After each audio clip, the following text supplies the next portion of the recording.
allow the two It's okay. It's okay. Off your mind. It's okay. Off your mind.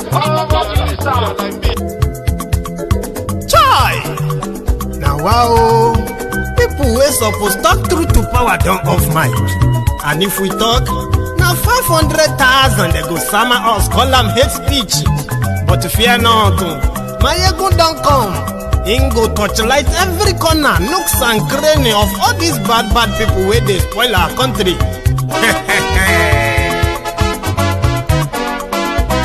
So my people make we loud, oh yo yo. Maiyegun don't come, oh yo yo. My people make we shout, oh yo yo. Maiyegun don't come, oh yo yo. Maiyegun don't come, man of the masses, oh yo yo. Maiyegun don't come, oh yo yo. Maiyegun diary politico, oh yo yo. Maiyegun don't come, oh yo yo. This one not the off in mind, oh yo yo. Maiyegun don't come, oh yo yo. Can in the touchlight every corner, oh yo yo. Maiyegun don't come, oh yo yo. Okay, some people be they holla say they want the power. Chai, them be promise us say we go get light and power. Them hustle sote they can't get the power. But now they know they do anything with the power. Every day, dollar just they get the higher power over naira. Still them talk say make we off mind. But thank God say Maiyegun don't come. So my people make you loud, oh yo yo. Maiyegun don't come, oh yo yo. My people make we shout, oh yo yo. Maiyegun don't come, oh yo yo. Maiyegun don't come, man of the masses, oh yo yo. Maiyegun don't come, oh yo yo. Maiyegun diary politico, oh yo yo. Maiyegun don't come, oh yo yo. This one not the off in mind, oh yo yo. Maiyegun don't come, oh yo yo.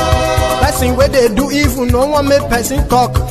Them say that Maiyegun, that man too they talk. He too they talk. Say Maiyegun diary, he they hot like pepper. But every day then they take money in bulk. Woman picking they the street they hawk. Still them talk say make we no talk. But thank God say Maiyegun don't come. So my people make you loud, oh yo yo. Maiyegun don't come, oh yo yo. My people make you shout, oh yo yo. Maiyegun don't come, oh yo yo. Maiyegun don't come, man of the masses, oh yo yo. Maiyegun don't come, oh yo yo. Maiyegun diary politico, oh yo yo. Maiyegun don't come, oh yo yo. This man not the off in mind, oh yo yo. Hello there. So, good morning to you. And good evening to you from wherever you are joining us. It is brunch time with Maiyegun. If you by any chance get to tune in into this, and the brunch time with Maiyegun is mostly about reading. So this afternoon we are going to be reading from the big room. So thank you so much for joining me from wherever you are tuning in. It is brunch time with Maiyegun, and we are picking on this today. We have bags, like we have pile of books, you know, relating to the contraption, the Nigeria, including from the beginning, centuries ago, though, right?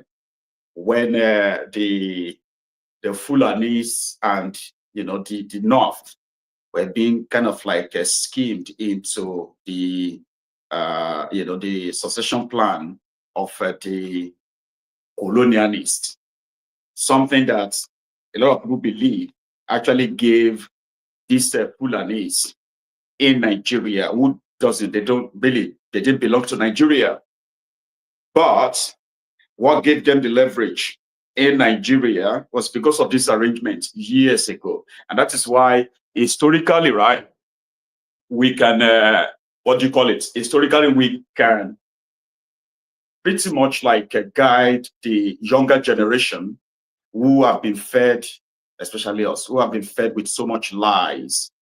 And I'm talking about lies that have become more or less like the history of the contraption. So Flora Shaw right? For those of you who probably have heard of her, Flora Shaw was this, young journalist that was so interested in Africa at the time that on a sort of an adventure of Africa, so she met with the thug, the colonial thug called Fredrick Lugard. Now, the pair became a couple at the end of the day, and it was Fredrick Lugard that forced the amalgamation of the North as the Northern Protectorate and Southern Protectorate in Nigeria that became Nigeria of today. So in this piece of work, it's pretty much like over 100 years old ahead. Anyway, it's published by the Forgotten Book publication. Okay, it's meant to be forgotten, but somehow it is. According to they said, it is a classic reprinted series, right? The title of the book is A Tropical Dependency, an outline of the ancient history of the Western Sudan with an account of the modern settlements of northern Nigeria. So I hope this helps, like many others that we have pretty much read on Maiyegun's Diary Political.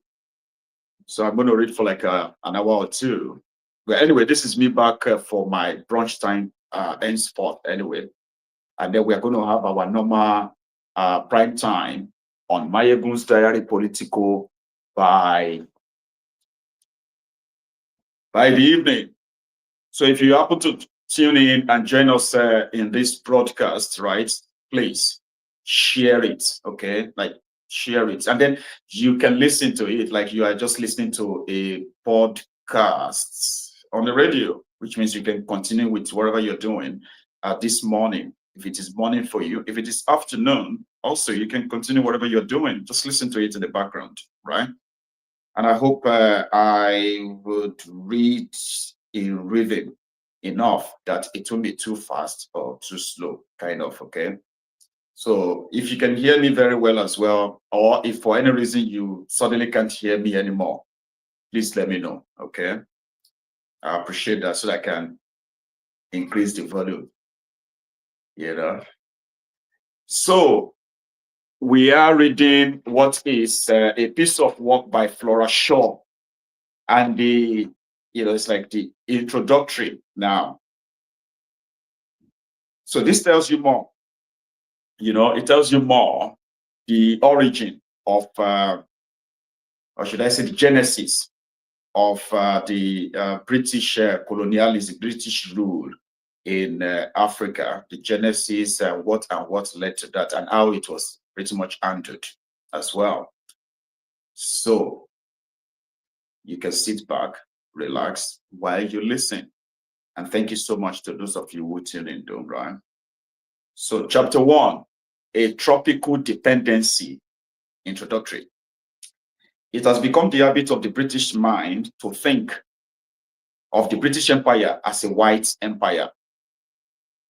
But as a matter of fact, we all know that ours is not a white empire. Out of an estimated population of 413 million, only 52 million, or 1 in 8, are white. Out of a territory of 16 million square miles, which extends over a quarter of the globe, about 4 million square miles, or a quarter of the whole, lies within the tropics. The administration of this quarter of the empire cannot be conducted on the principle of self-government, as that phrase is understood by white men. It must be more or less in the nature of an autocracy, which leaves with the rulers full responsibility for the prosperity of the ruled. The administration of India, where this aspect of the question has been long appreciated, is among the successes of which the British people is most justly proud. The work done by England in Egypt is another proof of our capacity for autocratic rule. We are justified, therefore, in thinking of ourselves as a people who may face with reasonable hopes of success still vaster questions of tropical administration. We stand now at an interesting moment in our history. The most pressing questions which are connected with the self-governing colonies would seem to have been settled. Attention and interests are set free to turn themselves towards other channels. And simultaneously, with this liberation of public sympathy, the direction of a new development is indicated by circumstances of almost irresistible significance. Within the last 20 years, we have acquired in tropical Africa alone territories of which the area exceeds by 1/2 the whole extent of British India. These and other colonies and dependencies which lie within the tropics now call for some of the same care and attention which have helped to make India what it is. In nearly all the tropical colonies, there is much fertile land which already produces some of the most necessary and valuable raw materials of trade: cotton, silk, rice, rubber, sugar, coffee, tea, oils, drugs, dyes, and spices, gold and gems, and other important elements of civilized industry are home product of our tropics. But in very few of the colonies have these products been, in very few of the colonies have these products been developed to anything approaching the natural capacity of their sources of origin. In many ways, in many parts of the colonies, the resources of nature have not been cultivated at all. For your information, this book was said to have been written like around it was written around 19 yeah, it was written around 1918, thereabout 1917, 1918, just so you know. It's over 100 years old. So let's continue. It said the increase which might result to British trade by a mere opening of the markets that lie as yet unapproached within the empire in past calculation. Such opening would necessarily be reciprocal in its action, and every market of supply over which our administration extended would automatically become a market of consumption for manufactured goods. At home, the very prosperity of our trade creates a demand for expansion, and these potential markets are our own. We may do as we will within them. So when they talk about empire, they are talking about all the colonies being, the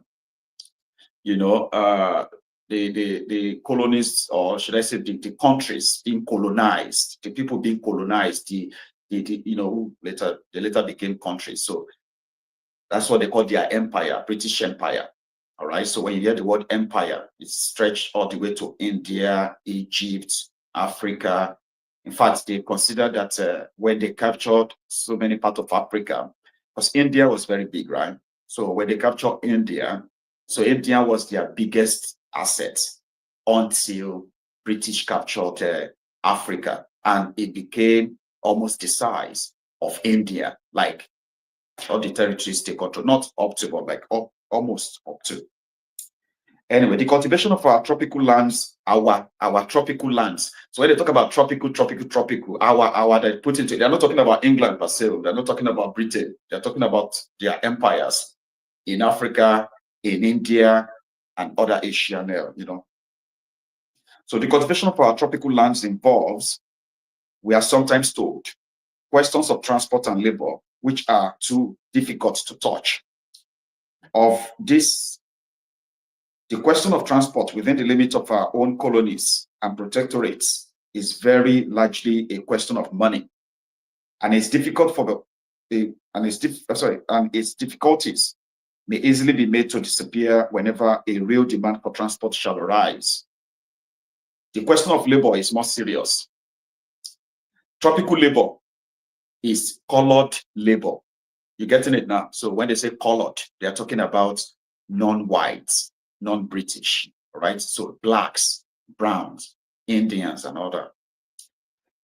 So it's a tropical labor is colored labor. And we have not yet faced the question of organizing free colored labor. But that this question has not yet been faced is not a reason why the difficulties attending it should be regarded as insurmountable. They must be reckoned among the most interesting problems of tropical administration. The industrial development of ancient civilization was likely based on slavery, and from the earliest periods of which history has any record, countries lying within the tropics, always prolific of population, were raided to supply the slave markets of the world. It was thought worthwhile in the great days of Egypt, Persia, Greece, Rome, and medieval Spain to be at the expense of sending caravans into the Sudan for slaves who had to be hunted and caught in the tropical regions further south. Notwithstanding the cost of the overland journey, the expense and waste of slave hunting, and the large percentage of death which occurred in transit, the labor of Africa was considered valuable enough to be worth transporting to any market in which it was required. The trade was continued through the Middle Ages, and under modern conditions of steam shipping and traveling, it was still found worthwhile less than 50 years ago to carry African labor to America.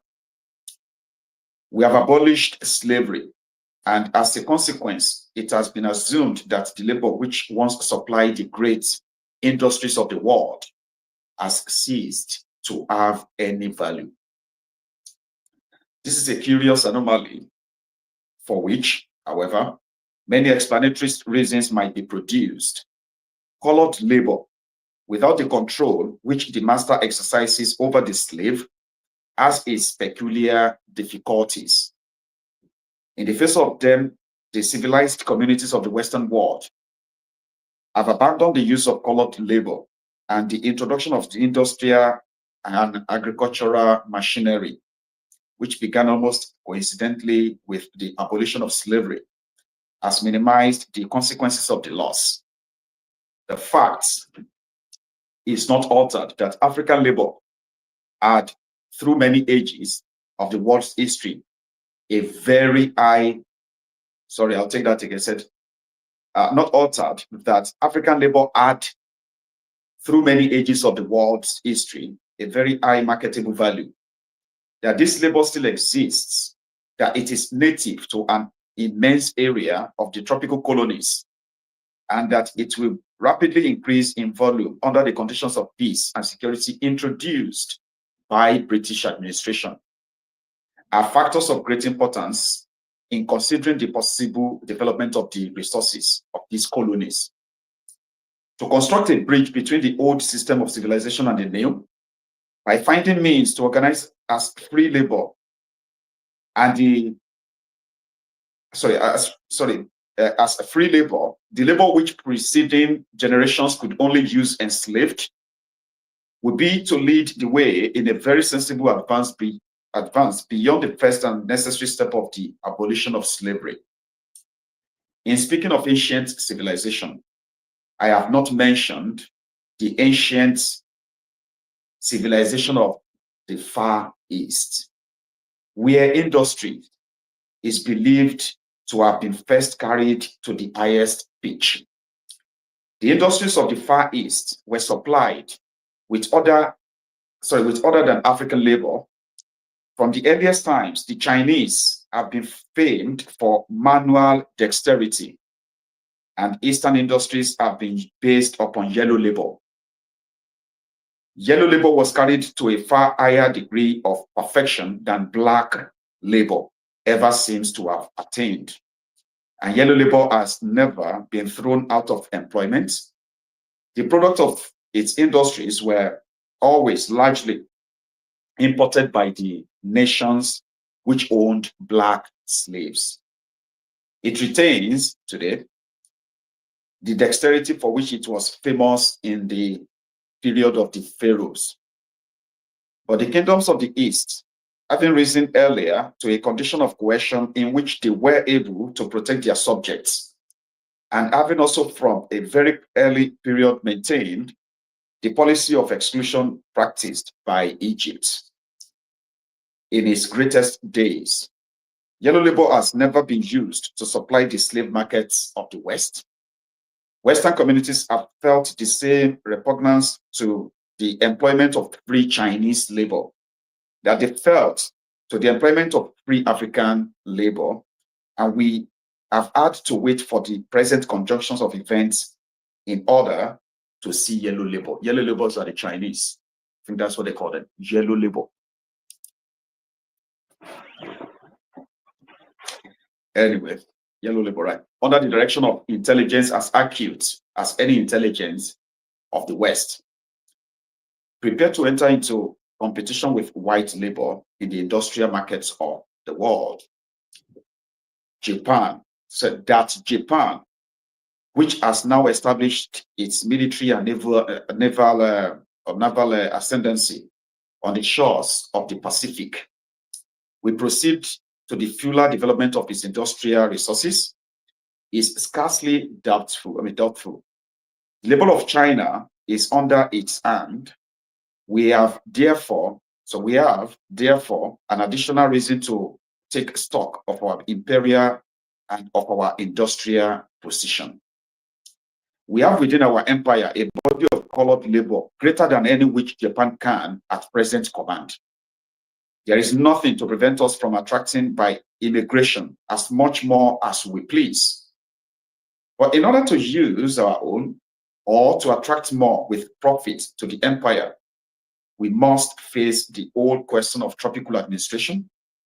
We must study with an open mind the thorny question of native labor. We must prepare and make known those parts of hitherto undeveloped colonies to which it may be considered desirable to attract labor. We must introduce a system of transport by means of which not only the fruit of labor, but labor itself may be able to circulate within the empire. We must, no doubt, in many instances, recast our local labor laws. We must frankly recognize the fact that labor is the foundation upon which development rests. We may, at the same time, have the satisfaction, even in our earliest beginnings, of knowing that the development of the tropical colonies, if we undertake it seriously, will not end with industrial development. There are many sides to the history of nations, and in the attempt to introduce order and industry into the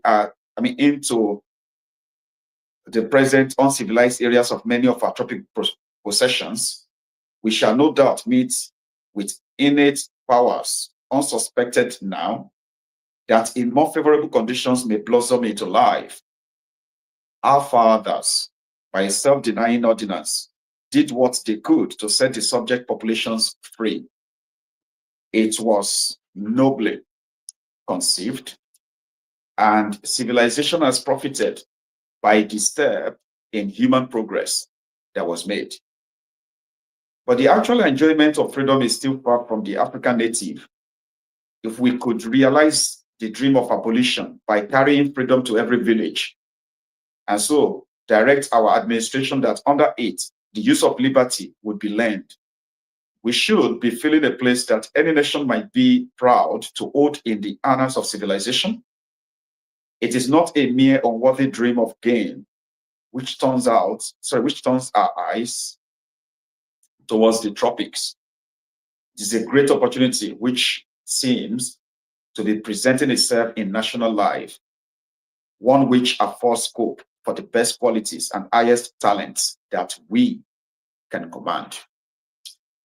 It is not, therefore, surprising that interest in tropical questions shaped of late have become more general, and it is only when we begin to think about them that we realize how very little we know of some of our newer possessions in the tropics. A recognition of this ignorance on my own part in relation to the interior of West Africa has led me to study such authorities as I could find, and with a very profound sense of my own incompetence in dealing with a subject which demands the care and attention of an accomplished Oriental scholar. I have put together a little account of the general movement of civilization in the Western Sudan, which may perhaps serve rather as a basis for future criticism than for any of the permanent purposes of history. Fresh information comes almost daily to light in the territories occupied by civilized powers, which will doubtless elucidate many points now left obscure and rectify mistaken conclusions. In the meantime, what I have been able to gather in parts from original manuscripts, but chiefly from translation of Arab historians, may interest some of those who, like myself, desire to have a connected idea of the civilization which have preceded our own in our lately acquired territories in the interior of West Africa. That's Flora Shaw admitting that there were actually civilizations, right, that preceded their own. Okay, like in Sudan, for example, she admitted she admitted to her own ignorance that they didn't really know much of the territories they now claim to be their own. You understand? And upon further interrogation, right, they figured out that civilization has probably been in these African countries, Sudan especially, said there was already, right, an evidence of civilization that preceded whatever civilization the British thought they brought to Africa, or they were bringing to the Africans at the time. That is what Flora Shaw kind of like noted. Civilization before theirs. You know, we used to say that we were governing ourselves. We had an established system of governance, especially in what is today's Nigeria. The Yorubas in particular, you know, when they first came in contact with the Yorubas, they were like, these guys were so organized. Like they were already a system where we have communities, we have hierarchies, we have chiefdoms, we have, you know, like that. But they still managed to truncate all of that, by the way, you know. But let's continue. I know it's all written, isn't it? Anyway, just give me a second. Anyway, so from here, I said, I am, of course, chiefly concerned with the territories of the protectorate lying on the watershed of the Niger and the Benue, of which the administration was only assumed by the British government on the 1st of January 1900. By this occupation, an entirely new chapter has been opened in the relations of Great Britain with West Africa. Nigeria, as we call our latest dependency, is not properly a name. It cannot be found upon a map that is 10 years old. It is only an English expression which has been made to comprehend a number of native states covering about 500,000 square miles of territory in that part of the world, which we call the Western Sudan. Ancient geographers call the same section of Africa sometimes Sudan, sometimes Ethiopia, sometimes Negritia or Nigritia, sometimes Tekro, sometimes and more often Genoa or Genoa, which by the European customs of throwing the accent to the fore part of the word has become Guinea. Sometimes they called it simply Negroland. Always, in every form, their name for it meant the land of the blacks. Genoa, pronounced with a hard D, is a native word signifying black. Genoa.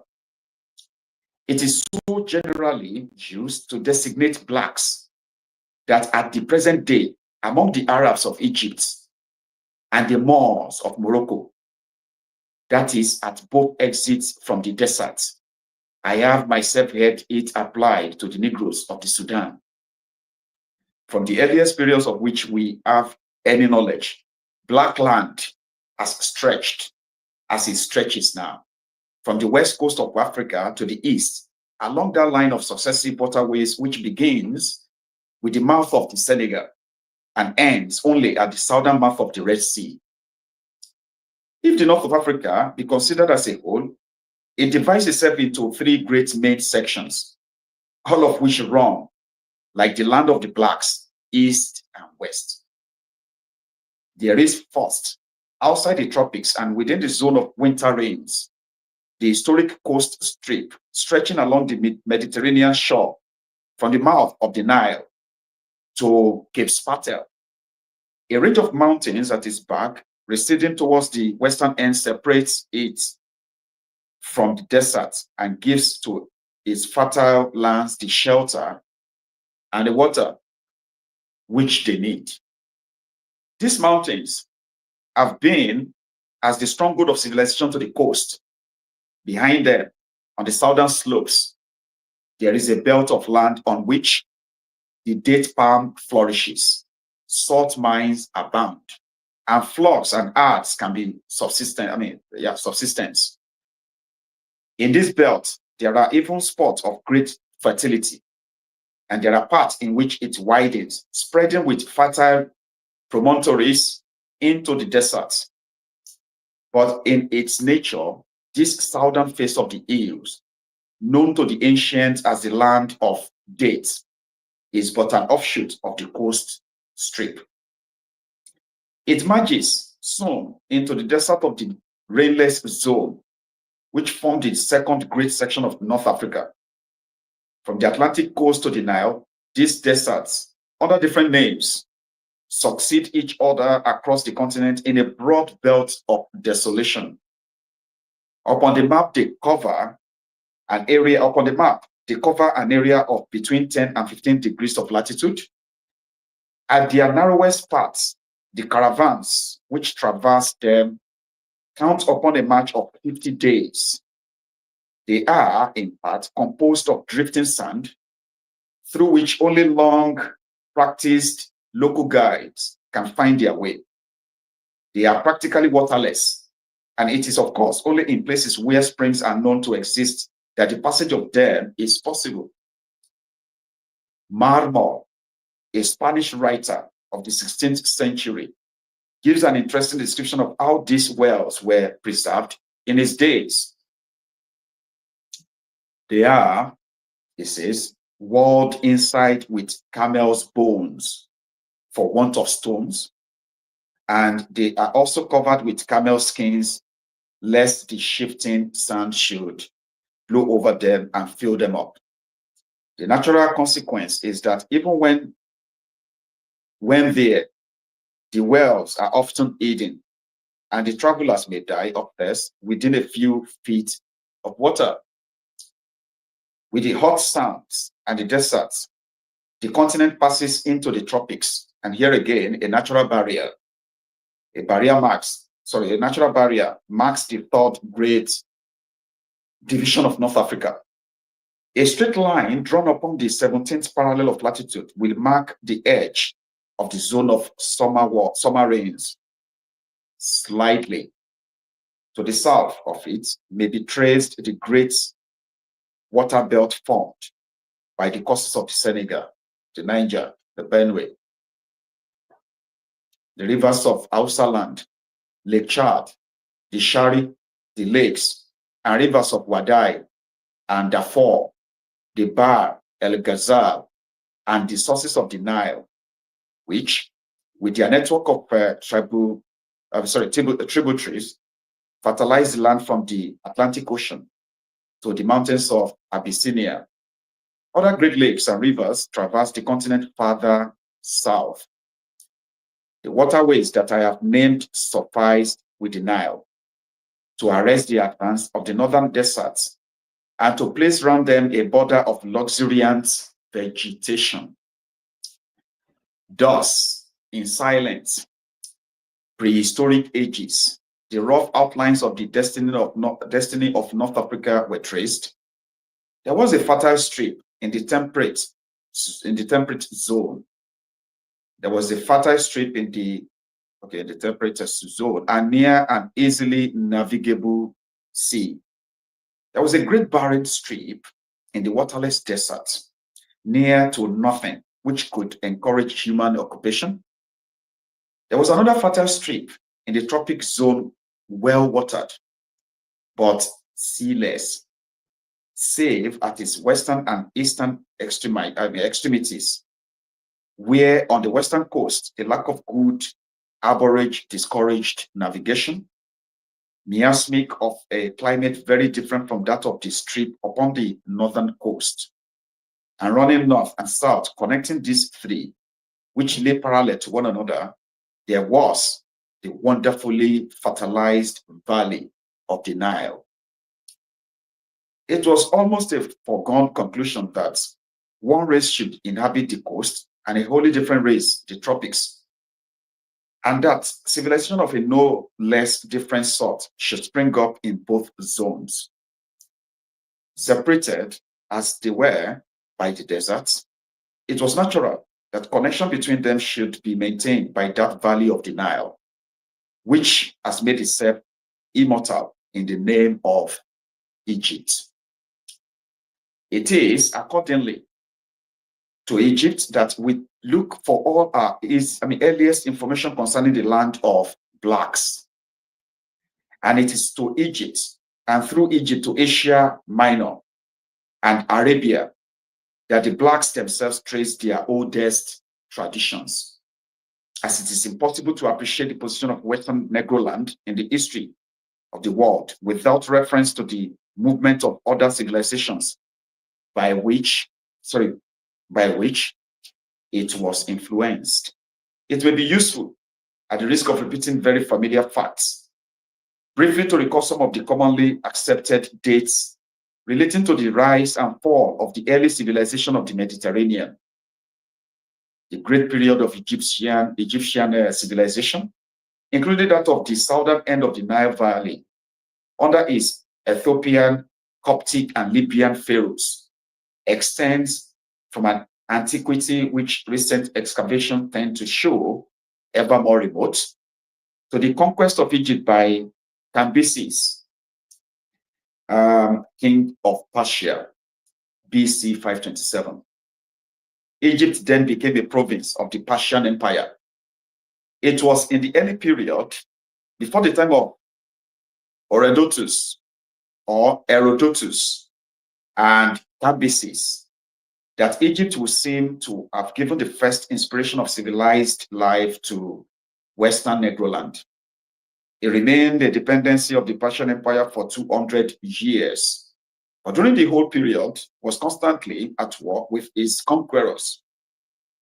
In 332 BC, Egypt was invaded by Alexander of Macedon as a part of his campaign against Persia. It submitted willingly, and on his death in 321 BC, the dynasty of the Ptolemies was founded and continued until on the death of Cleopatra, who was the last sovereign of that dynasty. Egypt became a Roman province by BC 30. On the division of the Roman Empire, it was included in the prefecture of the East, and it remained a province of the Byzantine Empire until it was conquered by the Arabs in 638 AD. The civilization of the Phoenicians, contemporary at least in part with the history of Egypt, dates also from the earliest period of which civil history has any record. The Phoenicians are believed to have migrated from Eritrea on the coast of the Red Sea about the year 2000 BC to the Mediterranean, where they were first established on a strip of Syria between the chain of Lebanon and the sea, and afterwards took possession of a portion of Greece, of some of the islands of the Mediterranean, and of the principal promontories along the coast of Africa to the Straits of Gibraltar, and as far down the west or the western coast as the mouth of the Senegal. They also colonized Spain and spread up to the coast of Western Europe, navigating as far as the Baltic and the English Channel. They were never permitted to have a colony on the Egyptian coast because it was a fundamental maxim of the early Egyptians to suffer no vessel to enter the mountains of the Nile. But the Phoenicians had a large settlement in the very heart of Egypt itself, an entire quarter of Memphis being devoted to them. Tyre and Sidon on the Syrian coast were among the most famous of their early cities. The overthrow of Sidon by Joshua, it will be remembered, took place about 1,400 years before Christ. Carthage, of later growth, is believed to have been founded about 853 BC. Other Phoenician cities on the coast of Africa were of far greater antiquity than Carthage, and Phoenician trade in the Gulf of Salih on the west coast of Morocco was famous for many centuries before the Romans gave that part of the coast the name of Sinus Emporicus, or Merchants Bay. An even more interesting maritime trade than that of the Phoenician with the West seems to be clearly established as having existed from a very early period between the coast of Persia and Arabian Gulfs, the east coast of Africa as far south as the Lagua or the Lagua Bay, and possibly to the southern coast of the African continent, the western coast of India as far south as Ceylon, the Tapro Bay of the ancients, and beyond Ceylon to China. Remember, some of the names that they have in this, or she kind of like published in this book, some of the names, they don't bear those names anymore. These were like ancient names to some, like ancient. So just in case if you were like, what's that? Because some of them I can't even pronounce them, just pronouncing them or reading them as they are written. You get what I mean? So let's go on.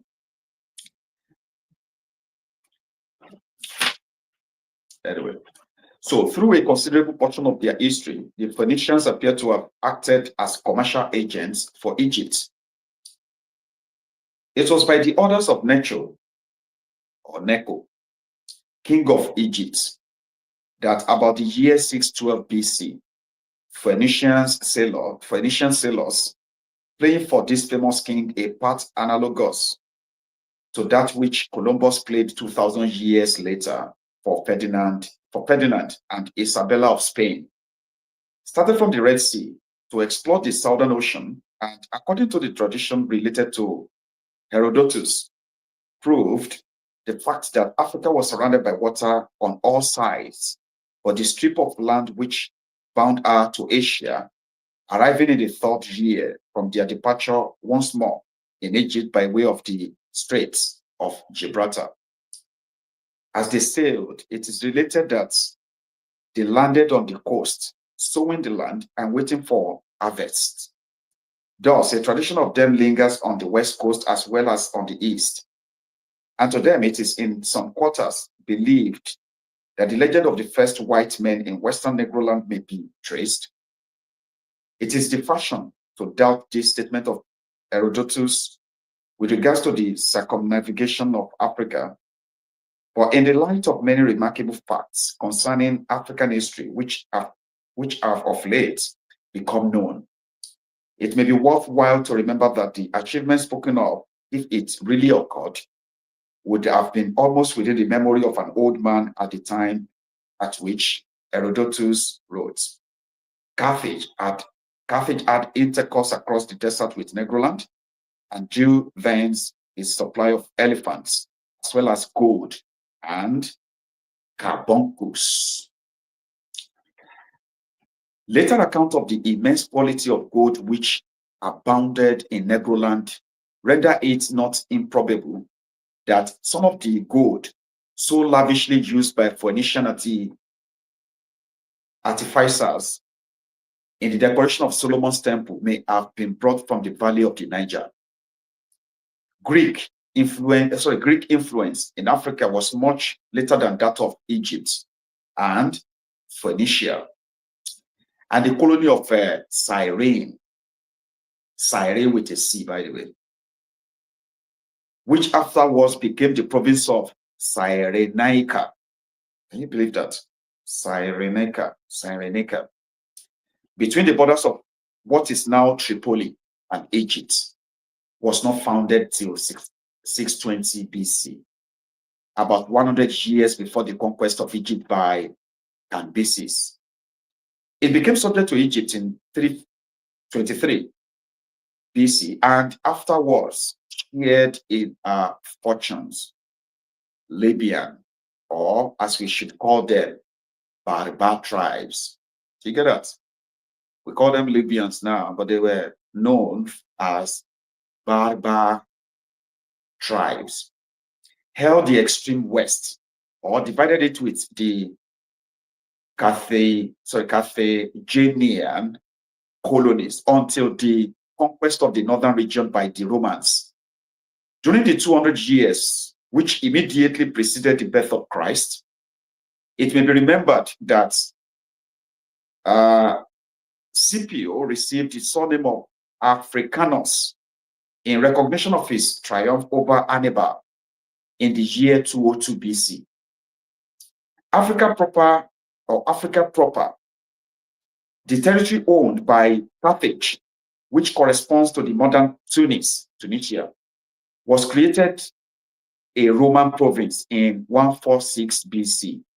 But Egypt and Cyrenaica did not become Roman provinces until 30 BC.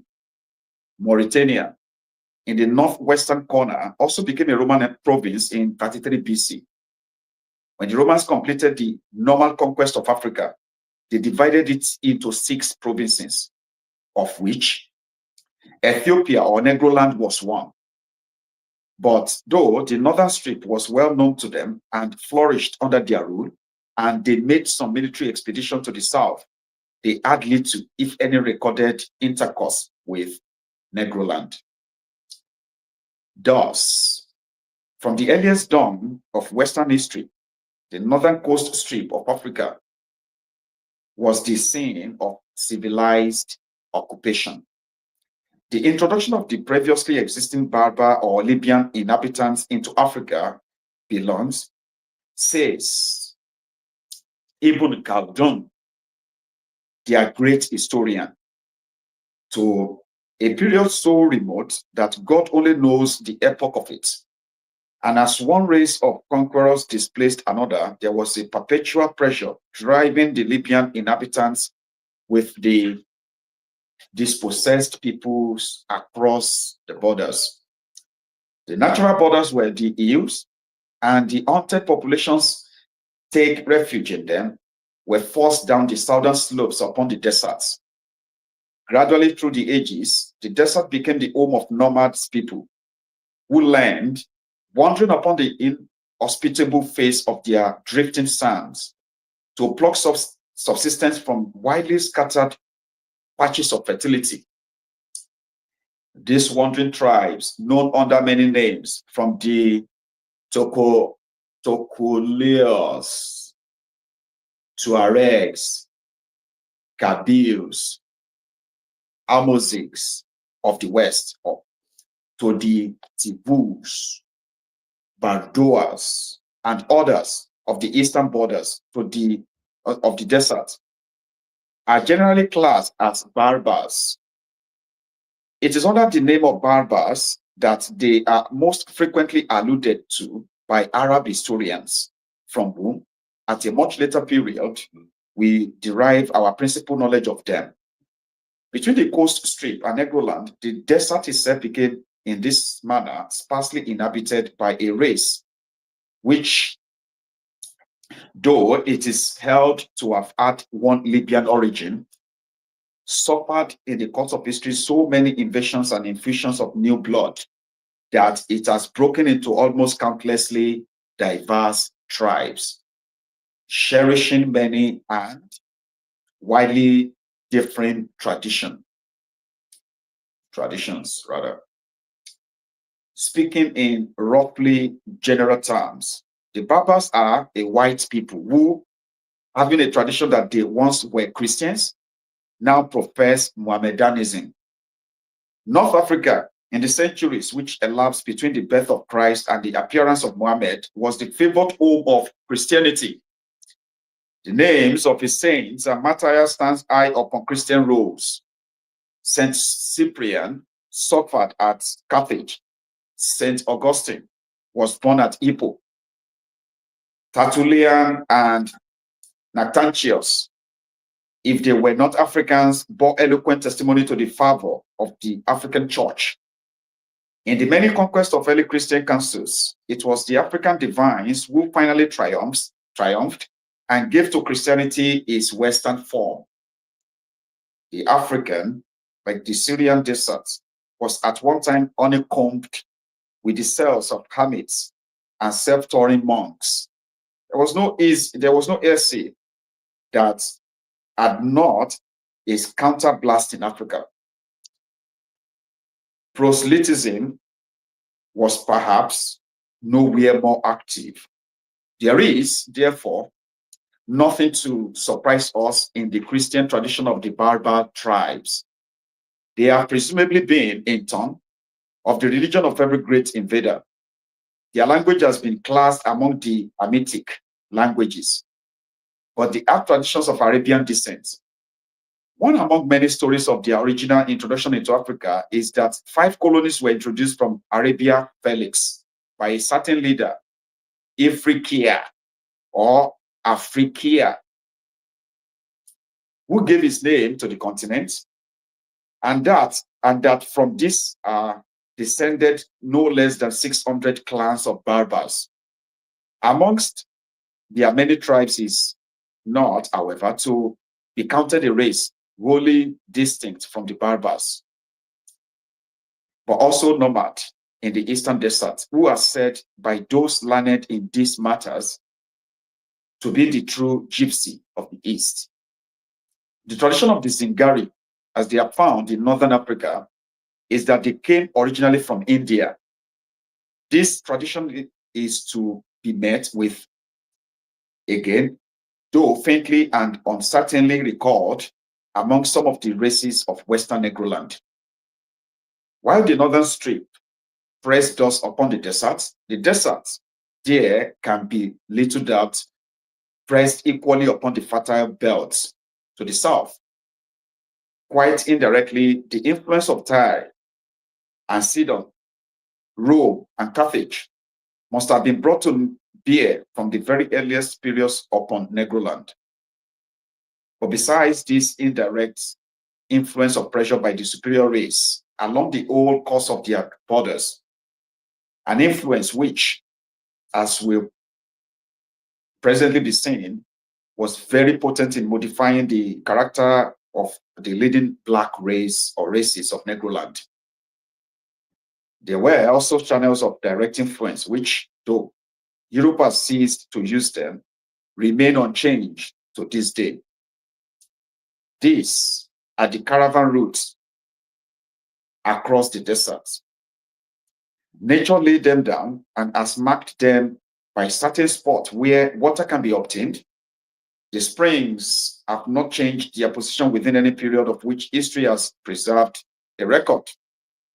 And it is an interesting illustration of the continuity of customs which strikes the imagination in these remote regions of the earth, that the roads trodden by the caravans which this year visits Kano and Timbuktu are the same which offer themselves to the first civilized footprints that crossed the desert.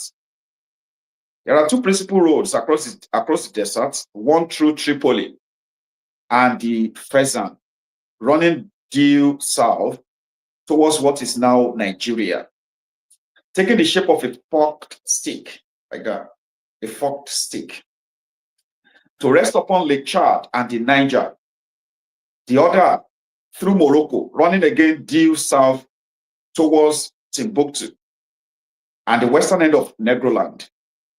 These two roads, as a glance at the map will show, mark the two narrowest paths at which the desert can be crossed, for in both instances, the fertile land of the coast strip runs down the important promontories into the arid sands.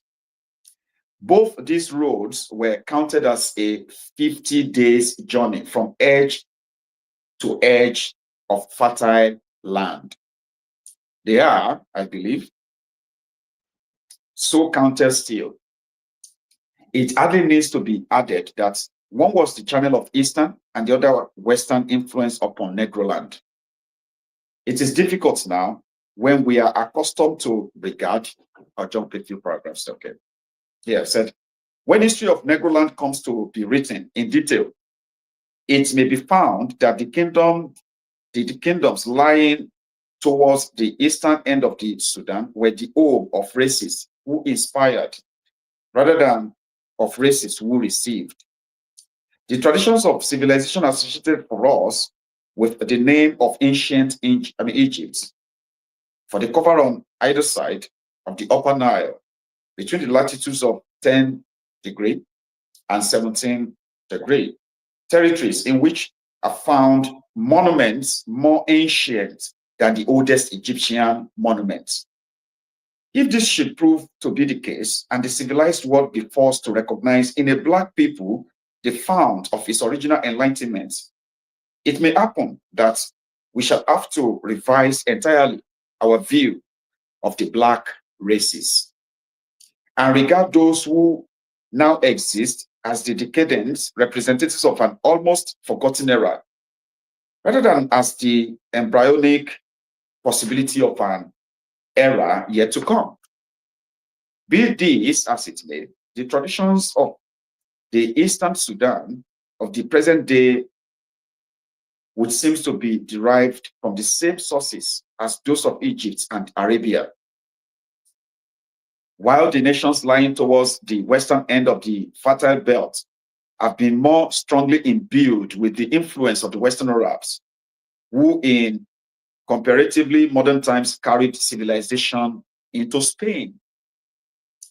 This theory, amply illustrated by the history of the Western Sudan, receives further support from the philological, what the heck is that? Anyway, philological studies of M. Fresnel, who asserts that the alphabet of the Eastern Sudan is the regular alphabet of Arabia, while the alphabet of the Western Sudan is the alphabet of Morocco. In addition to the influence of the Western Arabs, there was, at a period shortly after the Hegira, an immigration from Arabia under a leader called Abu Zet, which appears to have crossed the Red Sea at the Straits of Babel, Mandeb, and to have spread westward along the Fertile Belt. The tradition of this immigration is vivid in Kordofan, Darfur, as well as Wadai. It is said to have extended through the entire belt of Negroland, and as a later chapter will show, some members of it are believed to have reached the bend of the Middle Niger. But the tradition grows fainter in the territories west of Chad.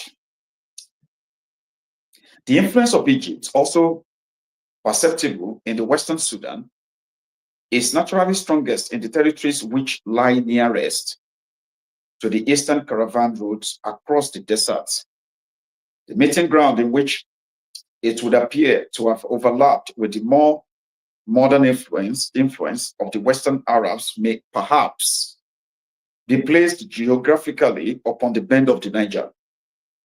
As Sadi, a native writer born in Timbuktu in the 16th century, states in his History of Sudan that the town of Kuka was in existence under the pharaohs. The only town of Kuka now known to us is in Borno, but as late as the 16th century AD, there were two Kukas, one of them on the middle Niger, and it is to this latter Kuka that as Sadi refers. In any case, the neighborhood has a special interest for the first spot in Negroland of which European history preserves any record which seems to have been the site of Gao. Sorry. Yeah, this, rather, I'll take it again. Seems to have been the site of this very Kuka or Koga or Kauga, which stood near the present Gao.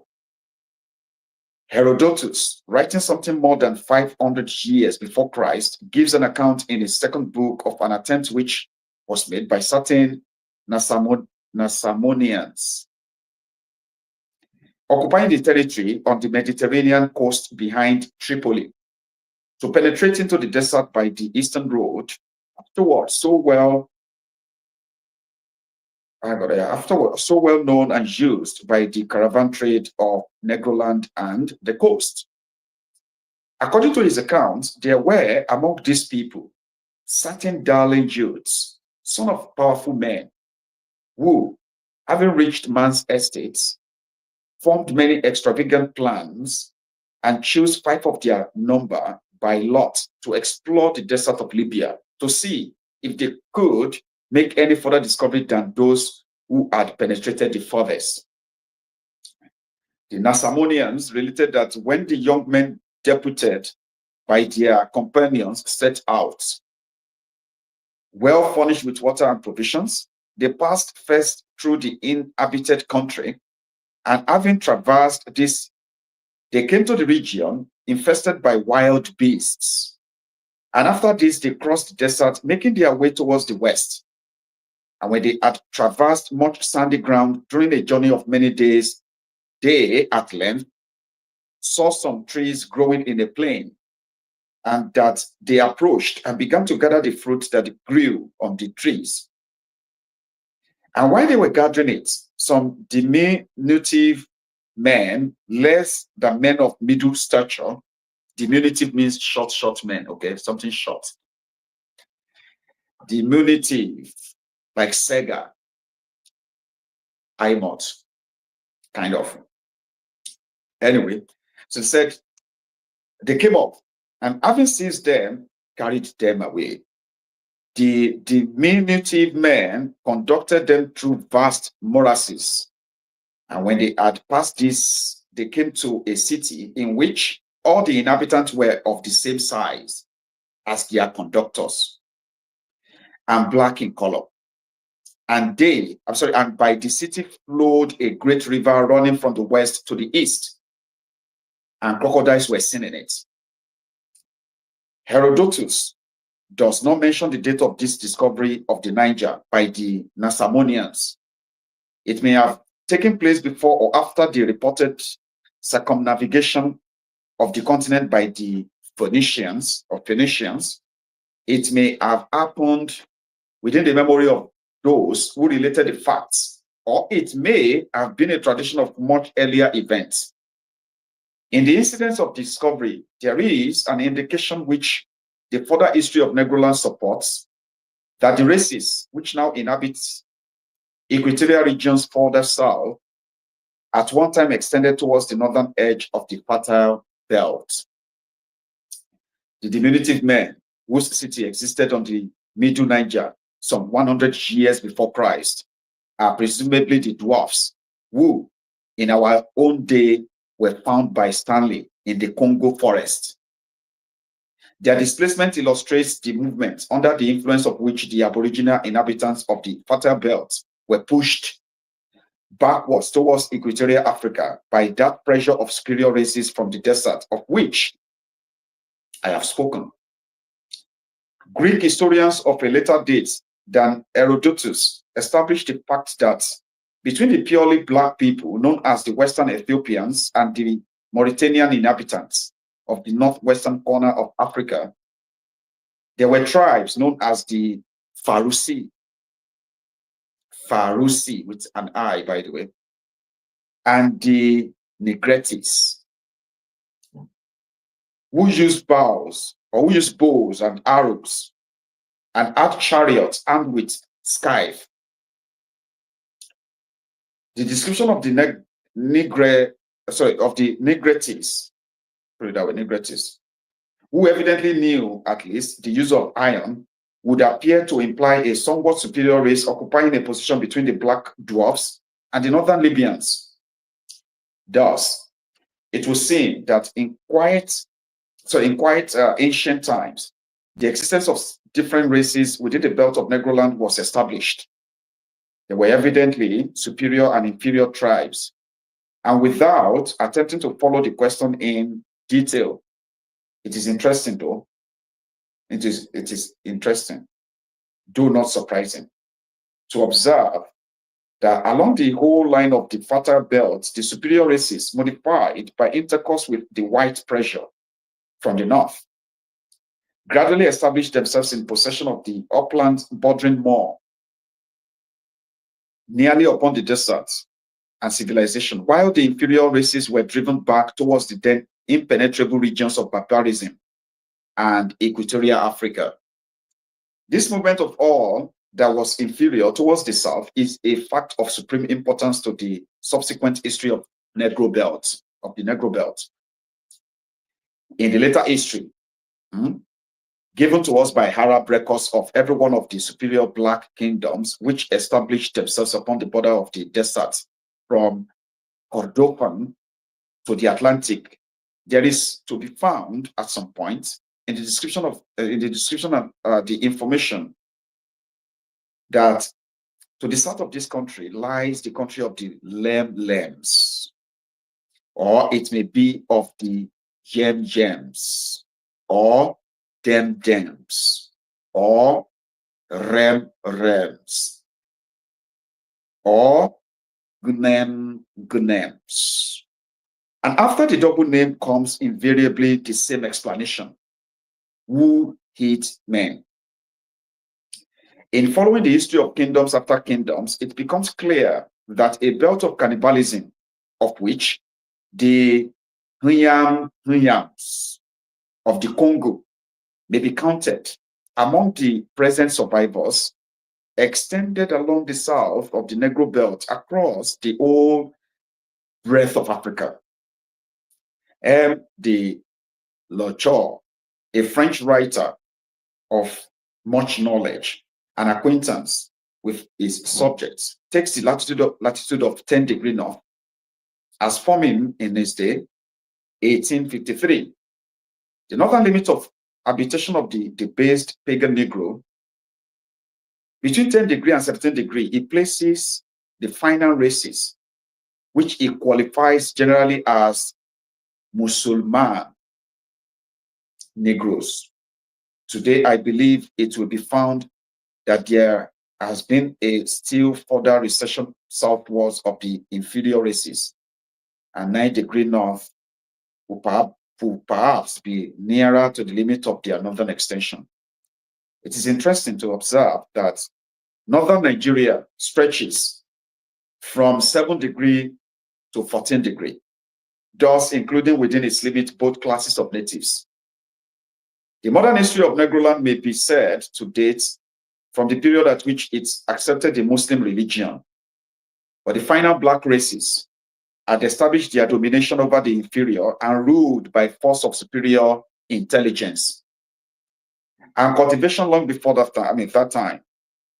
As Sadi, the same writer who speaks of Kuka as a town which existed in the days of the pharaohs, speaks also in turning to the west of a kingdom extending to the Atlantic Ocean, of which Ghana was the capital, and adds, they say that 22 white kings had reigned over this country before the year of Egira. Their origin is unknown.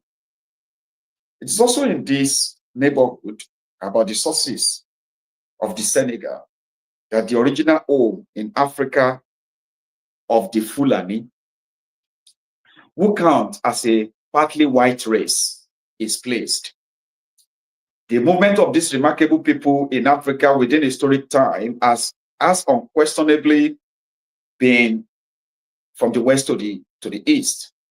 But this does not preclude the theory of some more remote eastern origin, which may have preceded their African immigration.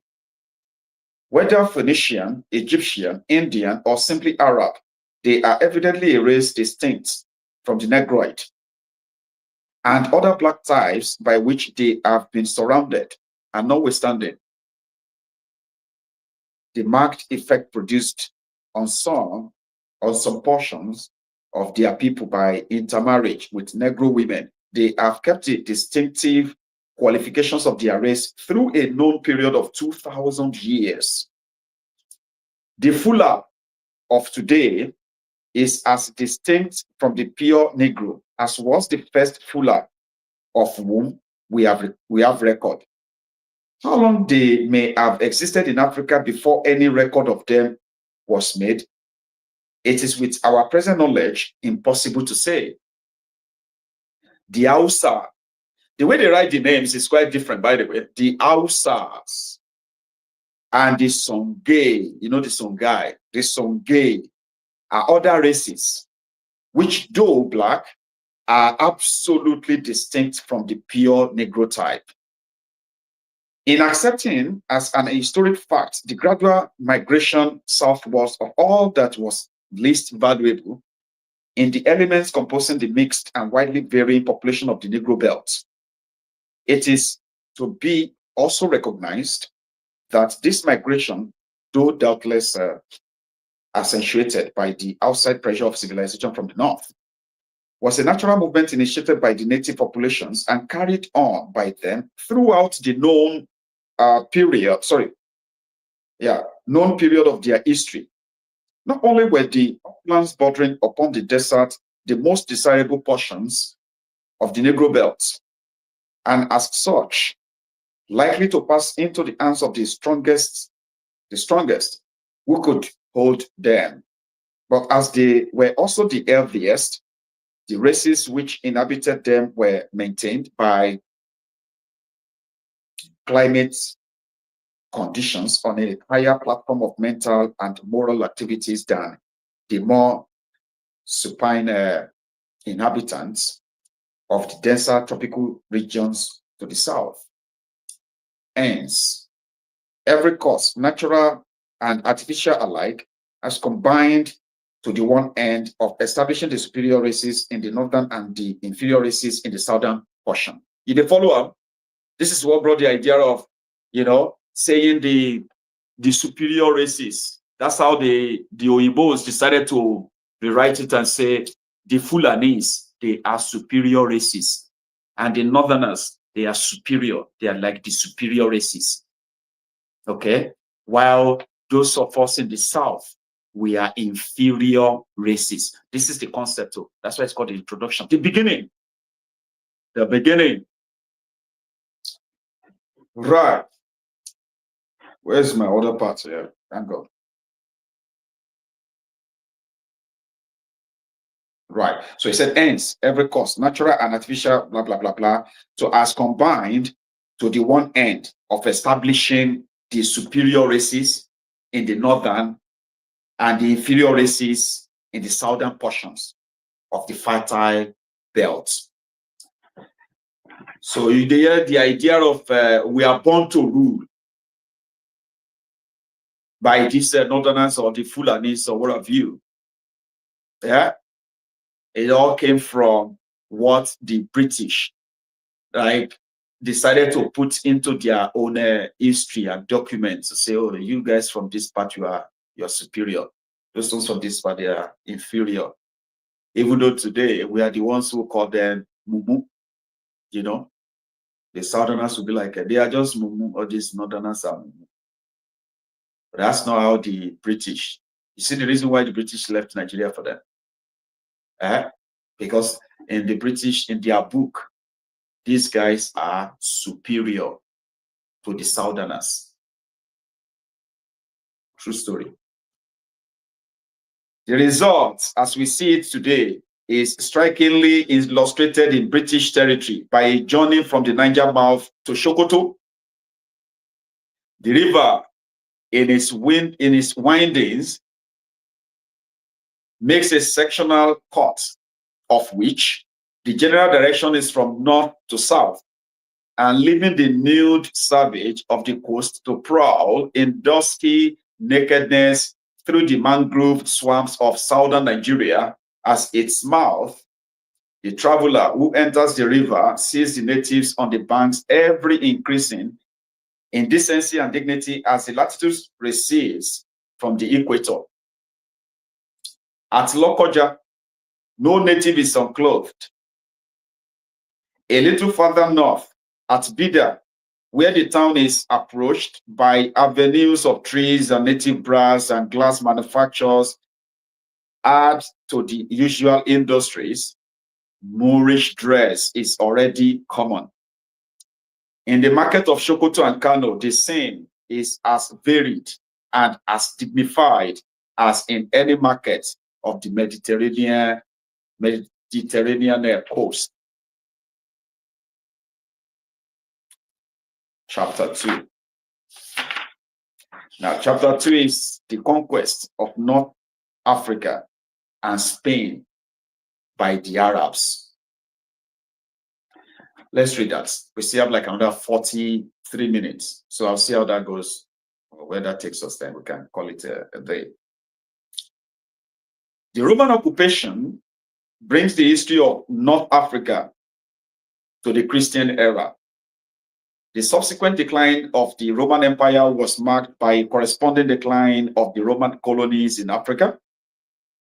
The Vandals, who occupied Spain and gave it its name of Vandalusia or Andalusia, followed the Romans and effected establishment upon the coast, but they left the interior untouched. And the conquest, which was of supreme interest to Negroland, was that which was carried out in the 7th century of the Christian era by the Arabs. The Arabs conquered Egypt in 638, and their victorious forces spread rapidly, as was to be expected, across the provinces of North Africa. And as might also be expected, they did not occupy the prosperous northern provinces without endeavoring to find out something of what lay behind them in the deserts. Tripoli was taken by them in 643 BC, and expeditions were immediately sent across the hills to the slopes upon the south and as far as Wadan in the western desert. A very little later, 666, that's 666 BC, Okbar ibn Nafi made a military progress of a still more complete description, and inquiring always of the inhabitants of each conquered tribe, what lies beyond you. He marched as far as Kawar, the country of Tibus, to the north of Lake Chad, which to this day does not appear to be substantially altered from the conditions in which he found it. The people of Kawar, either not knowing or not choosing to tell that there was anything beyond them, replied in answer to his questions that the country beyond was unknown. He turned back to Tripoli and thus just missed entering the fertile belts, southwestern part of Morocco. Sorry, fertile belt rather. Said 15 years later though, 681 BC, the same Okbar attacked the southwestern part of Morocco, a very fruitful district then occupied by Europeans and Christian barbars, and made himself master of the whole. The principal town, Medina, Nephis, is spoken of by Arab historians as a town of great antiquity. It lies, however, on the other side of the mountains, which separate Morocco from the desert, and it still did not enter the fertile belt of Negroland. But Okbar was only a forerunner of the more celebrated Musa Nasser, who was appointed governor of Africa under the caliphs in 698 BC and made his administration forever famous by that Arab conquest of Spain, which so profoundly affected the civilization of the West. It is interesting and important to the history of North Africa that Musa did not immediately undertake the invasion of Spain. Upwards of 10 years elapsed, during which he had time to make his presence felt in the province, which was at that time known by the name of Africa, or as it was more generally spelt, Ifriqiya. This province of the Arab domination corresponded not to Africa as we know it, but to the Carthaginian and Roman province of Africa, Procria, which stretched from Barca to the borders of Morocco and extended southward to the edge of the desert. It held the edge of the eastern road into the desert through the Fezzan, while the head of the western road through Morocco appears, notwithstanding Okbar's partial conquest, to have remained in the hands of the Europeans and Christians barbars, who held the country which corresponds to the modern Morocco.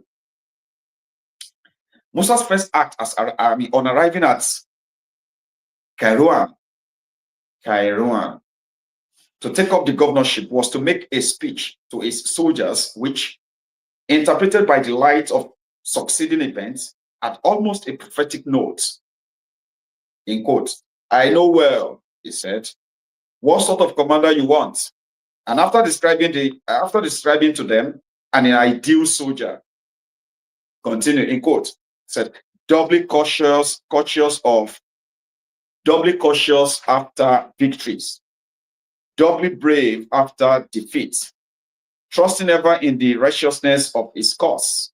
He lifted his hands to the mountains in the shadow of which they stood and cried, "You may safely rely upon me as your commander, for I shall seize every opportunity of leading you on to victory.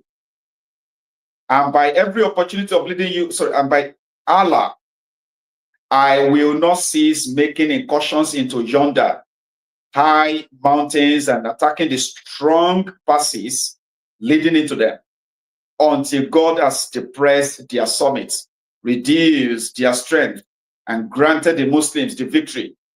I shall lead you on until God Almighty makes us the masters of all our part of the territories lying beyond them, and until we have subdued the countries which His immutable decrees have already allotted to us."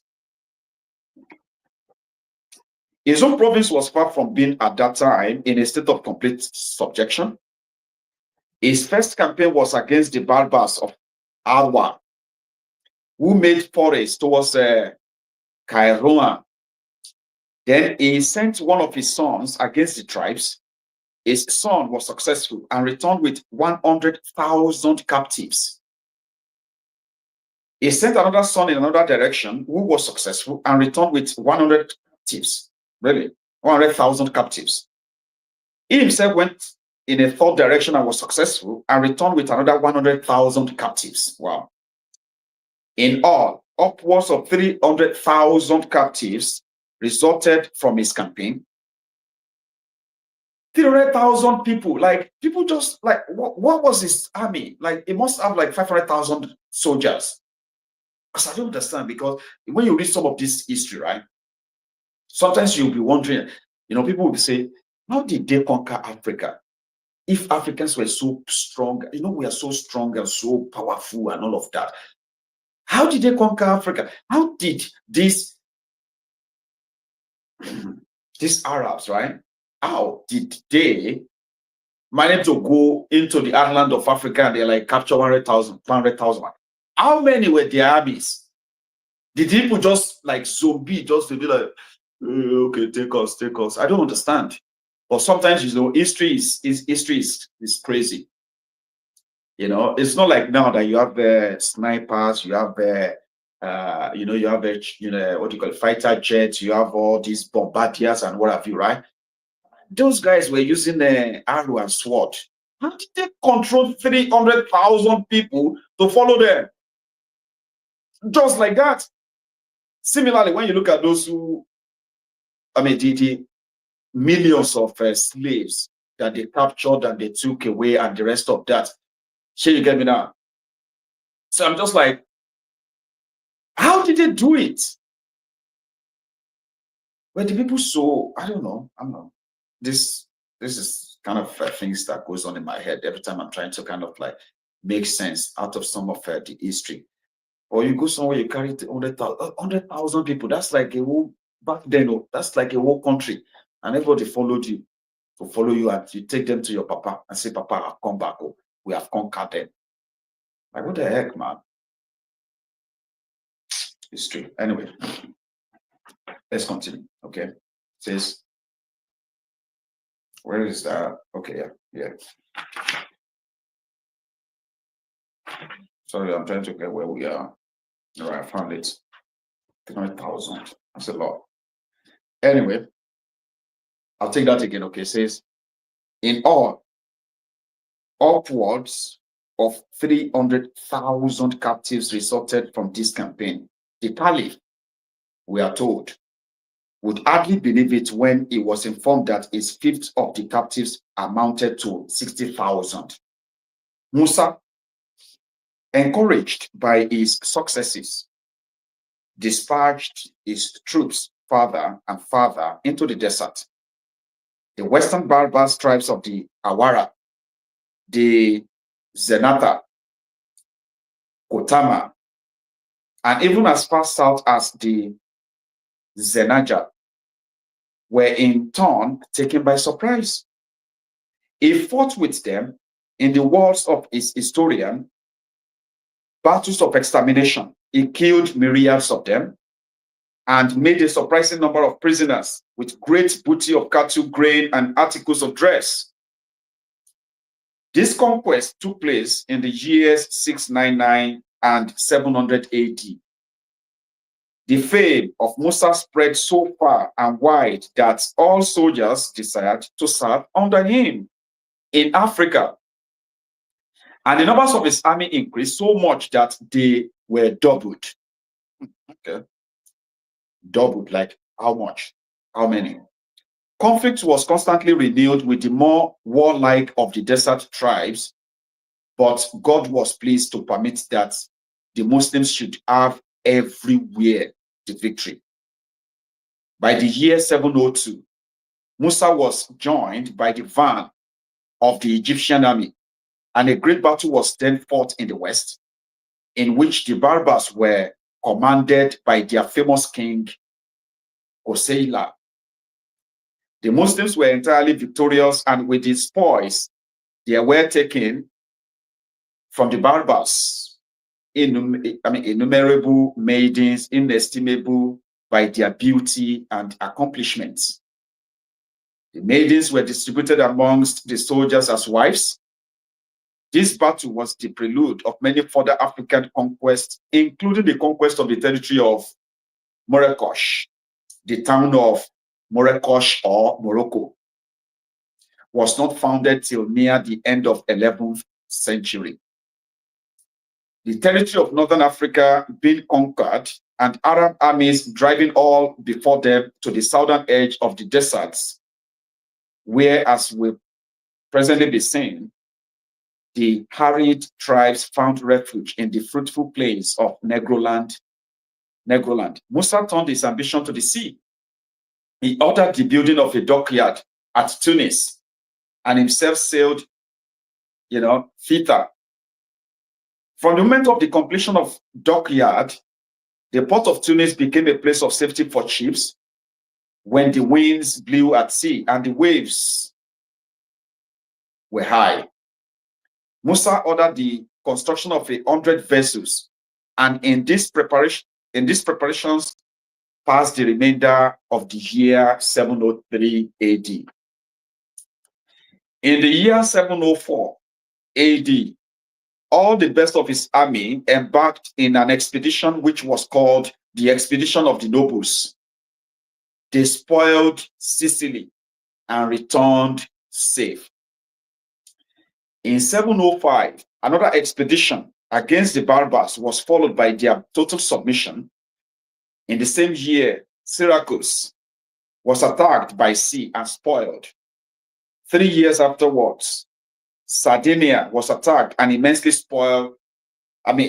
immense spoil taken. A great expedition inland to the territory to the south of Morocco, lying on the slopes of the mountains between it and the desert, and commanding the western road to Negroland, resulted in the submission of that country. There was also a sea expedition to Majorca, which was conquered. By this time, 708, Musa was fairly master by sea and land of the whole of North Africa, from the Mediterranean to the borders of Negroland. His influence upon the Berber tribes whom he displaced or overthrew was twofold. One effect of his conquest was to drive them from their old habitations in the fruitful northern edge of the desert to find new habitations in the no less fruitful but already occupied southern edge, where, to make room for them, disturbance was necessarily produced among the existing black populations. The other effect was in an exactly opposite direction. It was to draw them into the circle of Arab influence and even to incorporate them with the nation of their conquerors. It is related of Musa that on his return to Egypt at a later period, he was on one occasion asked by the Sultan to describe the various peoples whom he had conquered. It came to the turn of the Berbers, and of them he said, "The Berbers, O commander of the faithful, are of all foreign nations the people who resemble most the Arabs in impetuosity, corporal strength, endurance, military science, generosity, only that they are co-commander of the faithful, the most treacherous people upon earth." The Berbers themselves had various traditions purporting to show that they were sprung from the same stock as the Arabs. It has already been seen that the innumerable maidens who were taken with the spoils of Musa's many conquests were regarded as inestimable by their beauty and accomplishments, and were distributed among his soldiers for wives. Musa's own sons had sons by Berber wives who rose to high repute. But it was not only by intermarriage, nor by the revival of traditions of a common stock that the two races were mixed. It was also Musa's habit to spend the immense sums with which the Sultan rewarded his victories largely in the purchase of captured Berbers. This, he did, his biographer relates, in the interest of religion. So do you see how they conquered the North Africa? The North Africa you see today, the Egypt, Morocco, Tunisia, these sort of countries, right? They were never Islamic country. They were never Arabian country until 704. Okay, until 704, when Musa waged his different expedition. And what did they do? When they killed, all the men and all of you. So the spoils of war, the women were treated as spoils of war. Okay, so they shared the women to the soldiers, these Arabian soldiers, who then made families through them. That is, the women bore them children. So that was how the North Africa you see today that looks like Arab became what it is. it all started from 704. And when you see those ones who are very black, they were chased down south.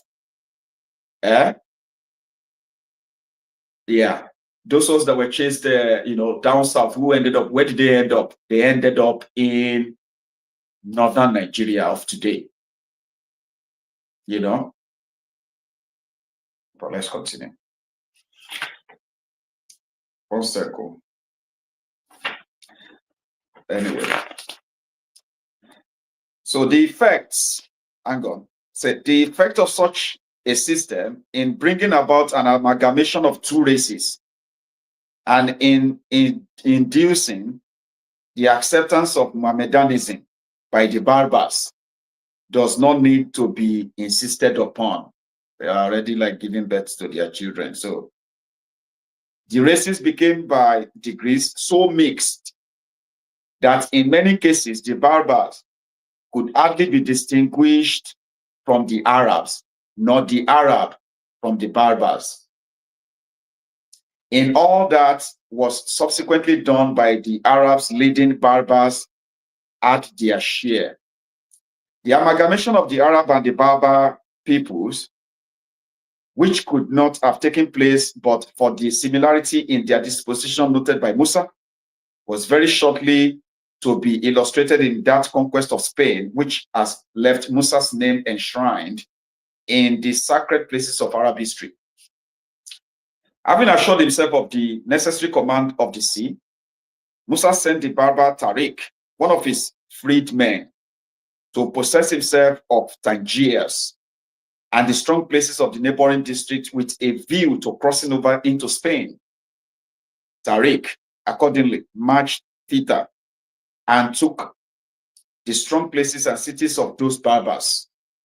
This being done, Tariq wrote to his master, Musa, I have found here 6 vessels. Musa told him to take them and to sail for Spain. Tariq did so in the year 710 and was joined by Musa himself in the year 711. As is well known, the mountain by which the expedition entered Europe bears to this day the name of the military commander, the mountain of Tariq, Jabal el Tariq, or Gibraltar. Really? Gibraltar. While the spot a little further along the coast on which a lesser detachment landed is known as Tarifa, from the name of his leader, Tarif, another of Musa's Berber freedmen. What is not perhaps so generally recognized is that the men who led this civilizing expedition into Spain were of the same race as those who, driven by the same compelling cause to another faith, carried the banner of civilization into Negroland. The capacity for taking high command, which Musa recognized in the Berbers, was a capacity of race, which was sure to find its satisfaction under circumstances of the most diverse kind. North or south, it mattered little in which direction they were forced by the resistless pressure of a higher faith.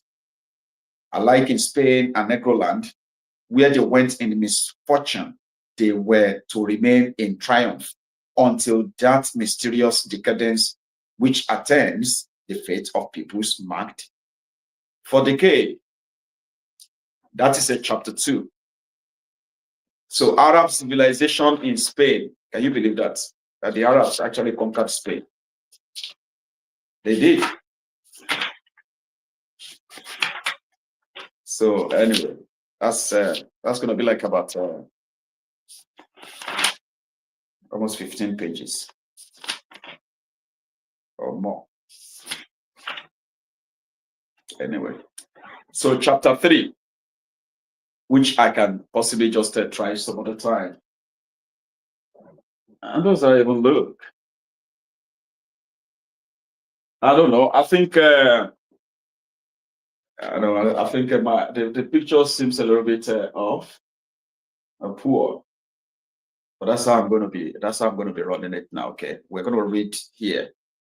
All right. So maybe when I get my new camera, so I could possibly set that up in here. I can use it. All right. But I kind of like it. I have to sit down. Yeah. I like it. I can sit. I can sit and relax while I'm gone. I can sit and relax while I read this, right? So thank you so much, by the way, for joining me. All right. What we are reading now is called the Tropical Dependency, and it is an outline of the ancient history of the Western Sudan, with an account of the modern settlement of northern Nigeria. So there's a lot to pretty much unpack here. So I'm going to continue next time from chapter 3. Thanks for your time. Enjoy the rest of your afternoon. And hey, I'm gonna enjoy the rest of your afternoon, and I shall see you later this evening. Good afternoon. It's okay.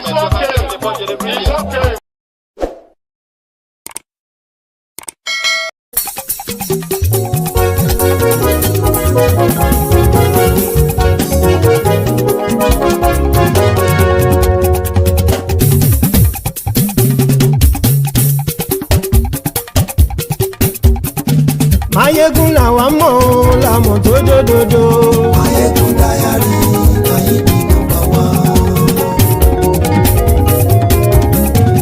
Maiyegun làwa mọ̀ làmọ̀ tó dòdòdò. Maiyegun Diary, Maiyegun #1. Maiyegun ti dé o, ọ̀rẹ́ ara ìlú. Maiyegun Diary, Maiyegun #1. Lórí Facebook, lórí YouTube. Maiyegun Diary, Maiyegun #1. Gbogbo bó ṣe ń lọ ni Maiyegun já wa sí. Maiyegun Diary, Maiyegun #1. Àṣírí ọ̀jẹ̀lú kì í bò níbẹ̀ o. Maiyegun Diary, Maiyegun #1. Bó bá ṣe eré àní Maiyegun máa wí. Maiyegun Diary, Maiyegun #1. Ó sì tún ṣe eré wàá gbọ́ níbẹ̀.